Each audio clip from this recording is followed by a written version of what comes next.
Welcome to the Don't Break the Oath podcast. Today's show we're going to be talking about giants in all aspects of giantry. And I'm joined by Andy today.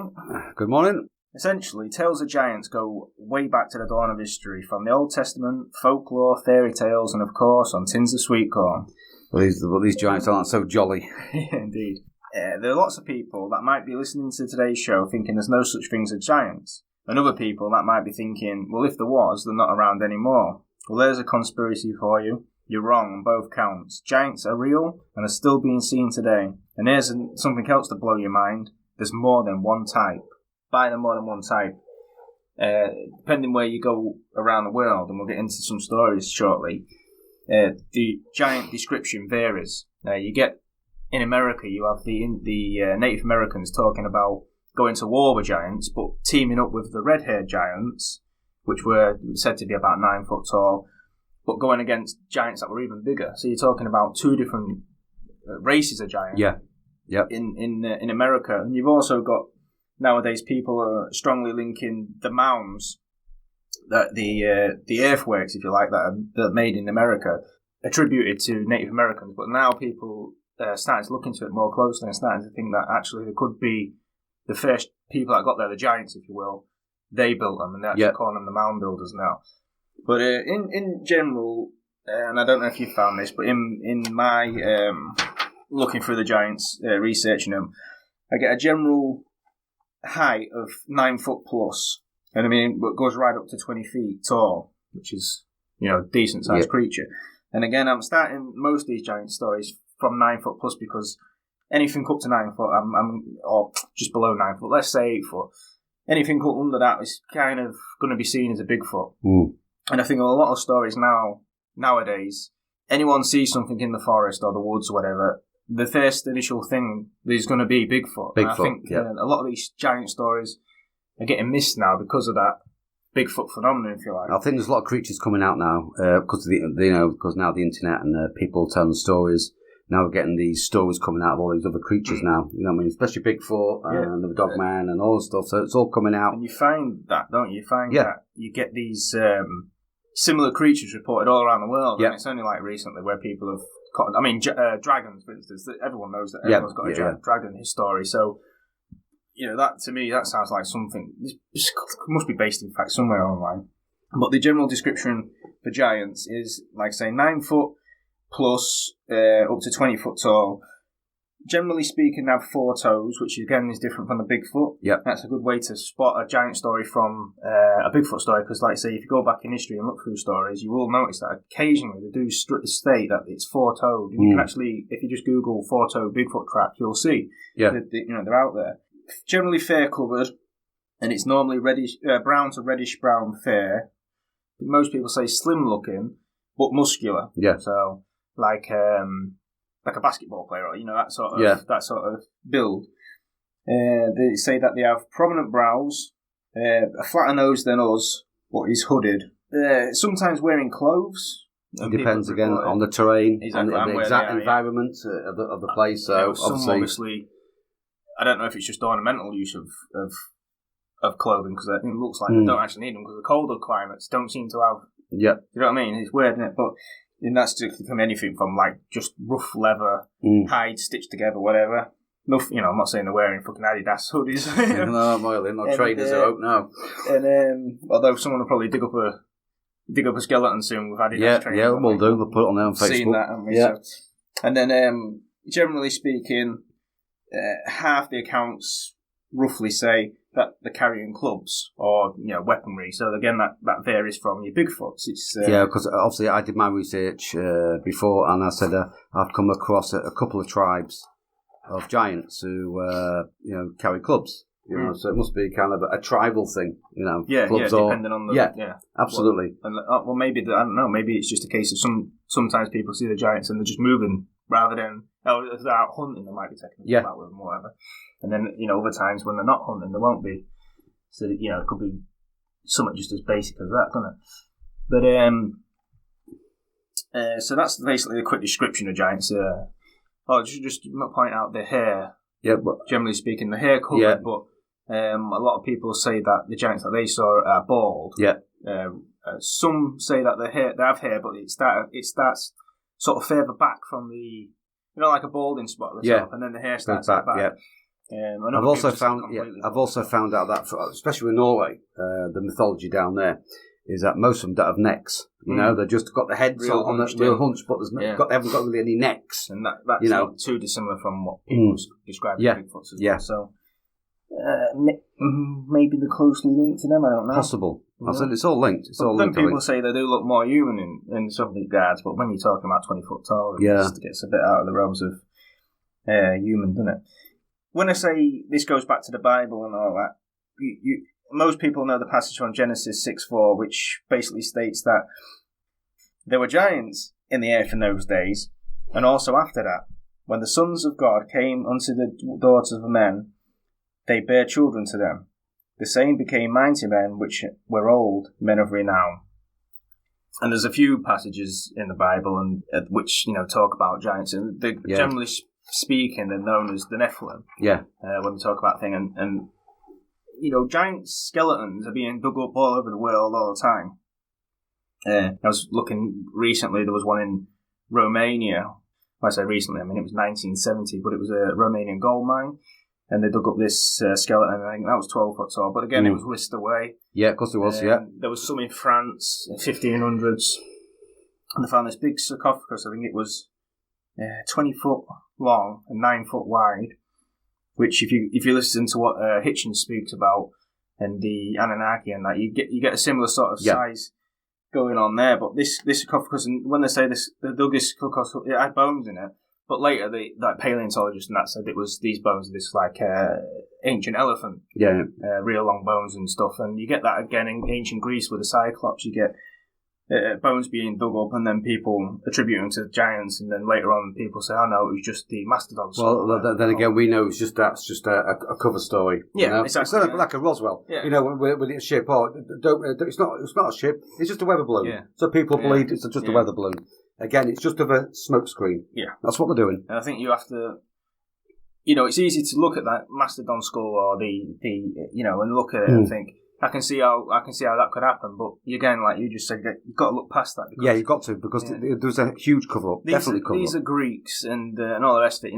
Look at the everything they knew and that, and you think they're really going to come across a bone like that and just assume that's it just that is a bit think But then you've got the Greeks and that one said, the Greeks say that, these monsters at them days was here. But I think I said in the last show that everything from Greece down to Rome is from Atlantean. It's Atlantis. It's Atlantis knowledge come down from Atlantis to Greece. So I reckon these creatures, these giants, they've been here before us. Yeah. And I think they still walk the air today. But there's a big cover up from the government saying, they're not, hush it up, we'll cover it up, which I'll talk later on about in the show, a bit about Norway. Yeah. But one of the first reports I came across was this one, which was featured in the Chronicles of the Wilkesboro, and it was reported on the 5th of February 1902. The actual event took place on January 14th of that year, and it happened in Bannock County. And essentially, what happened is there was a group of ice skaters, having a good time on the ice, and then all of a sudden there was they heard yelling and screeching, and then they saw this 8 foot tall, hair-covered, human-looking monster carrying a club, running and yelling towards them. Anyway, the guys, they managed to get back into the wagons and get out of the area, but later on, a group of men went back to the area and found tracks. Now, these tracks were some reports say that there was 4-toed tracks, but there was measuring 22 inches long and 7 inches wide.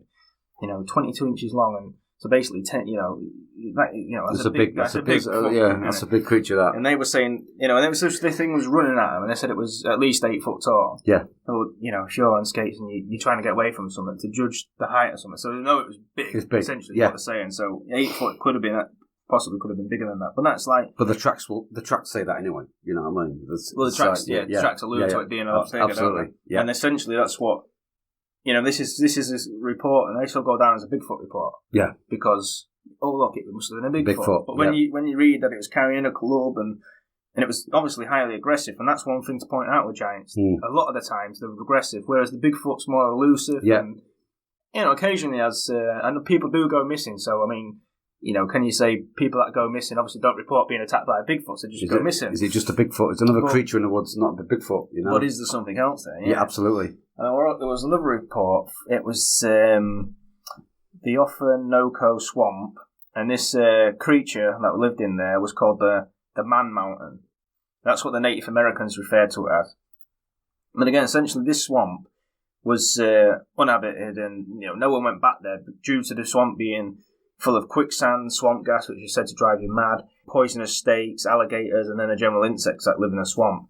But there was some big game in there, and the white settlers heard the legends by the Native Americans and just thought it was full of shit. So essentially, these two guys went back there. These two-way county hunters headed in, and it wasn't long until they found footprints more than 18 inches long and 9 inches wide, which again, a decent-sized footprint. Yeah. Later that same night, they heard screaming, and essentially they just got out of the swamp, that was it. But when they went back to town and told a few people, the story got around, and then you get the macho, so a group was formed, a hunting party of 9 men, to go back into the swamp and find this creature, So anyway, they was armed to the teeth, they had rifles, pistols, even swords, and they headed back into the swamp. Now, there was said that they was in the swamp for a couple of weeks before they came across they found the tracks again.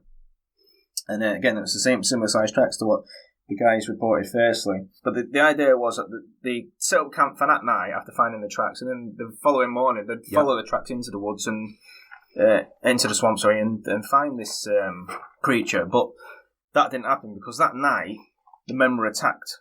Now again, this thing came running out, screaming, shouting, and it just started ripping heads off. I mean, the guys grabbed the guns and started blasting it, and it managed to kill 5 of the guys before the others managed to bring it down. Now, it chose to kill the guys by ripping their heads off. Yep. Which is, that's another thing that report, I'll tell you that later on, especially with the Troll Hunter, the film itself, and bits and bobs.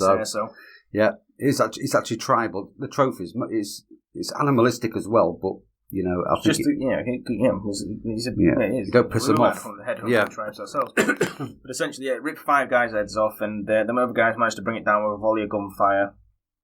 But they said even when it was on the ground, it was writhing and lashing out and screaming, trying to grab the guys until it eventually died. And they managed to measure it. Now, it was said to be 13 foot long and obviously hair covered. But the thing is with this, the guys couldn't obviously bring it back in. I mean, imagine this, a 13-foot long creature. I mean, I don't know why they just didn't hack a piece off it or whatever, but they didn't want to be in there any longer than they had to be because the screaming and all the gunfire and that, they didn't want to attract any. They thought they might attract another, so they just got out of there. And that's essentially how they left. When you think of giants and all the rest of it, I mean, a lot of people nowadays will think of Lord of the Rings and, trolls, giants. And a lot of that is based in Norse mythology. Yeah, absolutely. Scandinavian mythology. And, Lord of the Rings itself is based on quite a lot. Tolkien, he knew a lot about it. He's done the research. And, the orcs itself, which is small, the small ones. But the big giants, I literally researched all this and looked into it and I'm going back a long time. Even Niflheim, the Norse mythology. They're basic. What they believe in. There's 9 worlds of living. 9 worlds. The lowest one. I've watched some films, and the Troll Hunter to me was just amazing. I never. Since I've done my research and watched the movie, there's no doubt in my mind that they're there. Yeah, there's a lot of. We was talking about this. I mean, there's a lot of truth hidden in films. Oh, definitely. They like to hide truth in plain sight. Yeah, because they'll laugh at you. You think you're an animal, so they'll laugh at you. They'll put it in all these films to put the truth. The Lord of the Rings basically tell you. What got me is right near the end. When Bilbo Baggins and Frodo go away, they have to go on a boat. They go with the elves to the boat. And then Gandalf stands up and says, "Oh, why are you going?" He says, "I'm afraid this is the time of man. We're going now. This is the time for man." Yeah. So in that way, the magic goes, but now man's building up. We'll leave man to what he's got to do. And again, that tells you. Could point to our actual history. But the creatures still stayed. Yeah, the creatures were still there, but creatures were still there. Magic was gone. Or energy. Yeah, if you want. We'll leave man to. We'll leave man to grow up and evolve. We'll leave man no more. Well. There is hidden sorcery, as we know, but we'll just leave man to evolve, see how he goes. But it is a time of man. But the Troll Hunter, I mean, I watched the movie because this was made in 2000, and it's all in Norwegian. So obviously you need subtitles, but I couldn't find a link for any subtitles, so I just watched the film, and even about the subtitles, it's full of it. Government corruption, cover up. It's covered in it, and it's telling you in the movie what we're doing. And I mean, there's a part of the movie where there's this small town's being harassed. I think, but these goats and livestock are getting killed, and the people getting worried, so the government bring this guy in. Anyway, it's definitely a troll. So this guy kills this troll. And I suppose at this point we should point out that in Scandinavia, when they talk about trolls, they are actually talking about giants. Like our view of trolls sometimes is these things like one end of pencil or long end. Yeah, well, obviously that's another cover up. That's a couple inches tall, but actually this thing was about this is about. I mean, what I saw in the film, and they must have portrayed it as well. This thing was about 10 feet tall, and he was vicious. Yeah. He just got sheep, banged it, and eating it. Nothing. A load of livestock was being killed. Yeah. So anyway, they put this guy in. It was in the film. It was like he's seen the Blair Witch. It's like that. It's a found footage. Yeah, it's a video docu, but it's like, you just could sense that they're telling you what's going on in this place. So anyway, this thing was this giant was harassed. It was killing all the livestock. So this guy comes in, gets this find this giant, kills it, and next thing you know, this van comes in, and the Russians from Russia, and they bring this huge, massive brown bear, huge, but it's dead. They killed it.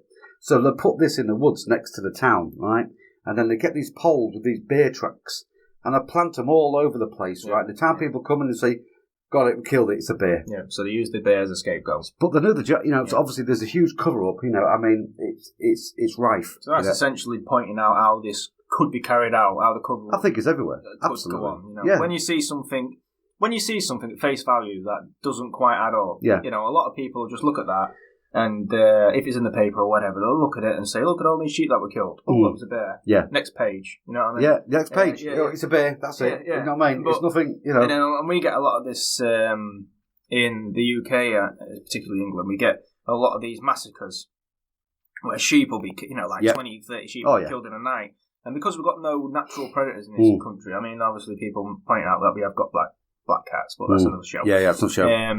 And obviously we've touched on dogmen in the past. But, essentially, because we've got no real predators other than foxes and stuff, the natural conclusion is if this happens in England, it's a satanic cult. Yeah. So the police will put out a report saying, "Well, we're looking for a satanic cult." Now, nobody's seen anybody. And to kill a lot of sheep in that short a space of time is difficult without making too much noise. But they'll see, and there was one in the paper not so long back.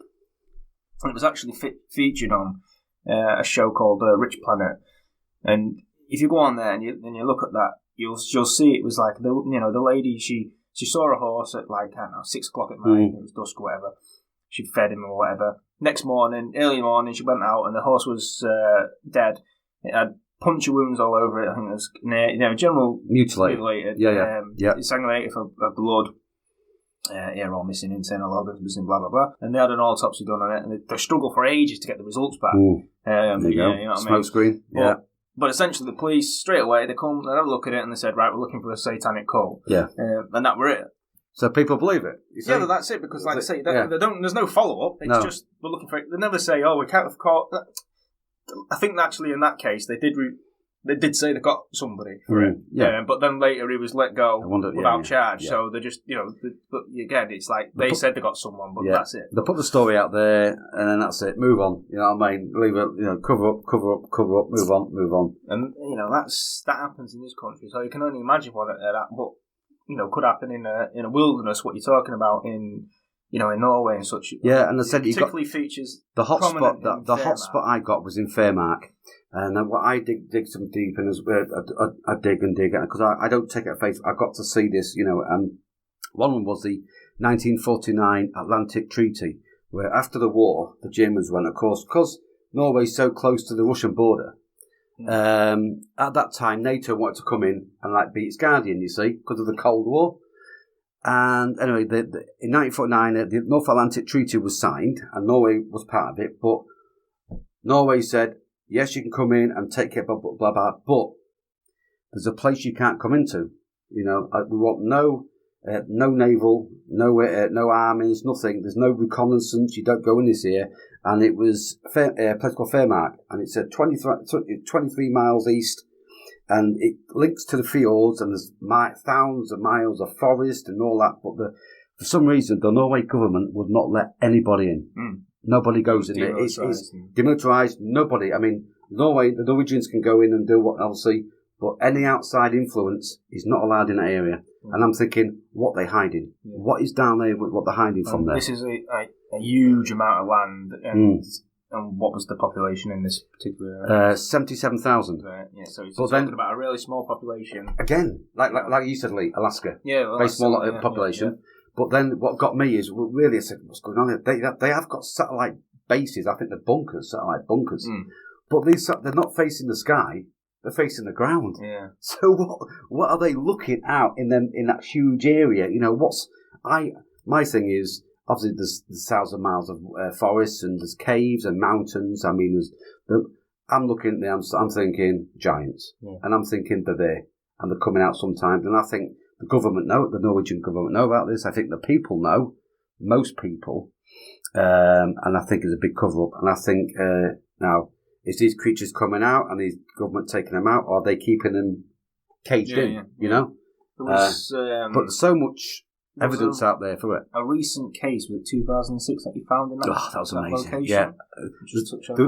There was some stories, and there was some from Sweden as well, but they was only kind of sightings and encounters, not really, you know. But essentially, Sweden backs onto Norway. Yeah. And actually, where that Fairmark area is, it's if you like, it's a natural border between the two countries. That's right. It's a mountainous area. Yeah, so the one roads side are just of the mountains is Norway, the other side of the mountains is Sweden. So they are kind of linked. So obviously the rate with the mountains and the fields, of course, I think everything's linked. Yeah. But there was a case, I found that the best case I've ever found was in 2006, and this is in Norway itself, and on a big winding road. And this is documented, and also by eyewitnesses. The only one I've really found. There might be more. Hopefully some people might have some, you know, more shows for us, you know, some ideas for us. Anyway, it's in date. I think it was approaching night time. I think it was just approaching night, or I can't make it. Sometime in the evening, anyway. And from the eyewitness, what it was, this guy was driving a BMW on the road. All of a sudden, someone come out of the woods and started knocking shit out of his car. Right, you know. I read the story and I thought, well, something comes out of the wood, a big giant, and he's knocking crap out of your car. The first thing you do is get out of the car. You would, yeah. You know, well, but what I found interesting. Would have had a machine gun. Yeah, well, different, yeah. But this guy is actually, you've got this giant knocking shit out of your car, right, jumping on it, right, on a BMW, right, maybe his baby car. And this guy's, and he's like, what? He's shocked. He's freaking out, okay? Yeah, absolutely. Yeah. Anyway, so I think the giant gets bored and he's off he goes. Anyway, the police come, the ambulance services come, all that. And the police are looking for another car. They're thinking a car crash. But there's no car, okay? Anyway, this driver, he's shouting to him, you know, giant, big monster. And of course, they call the ambulance, think he's a bit, you know, he's been shocked and all. Anyway,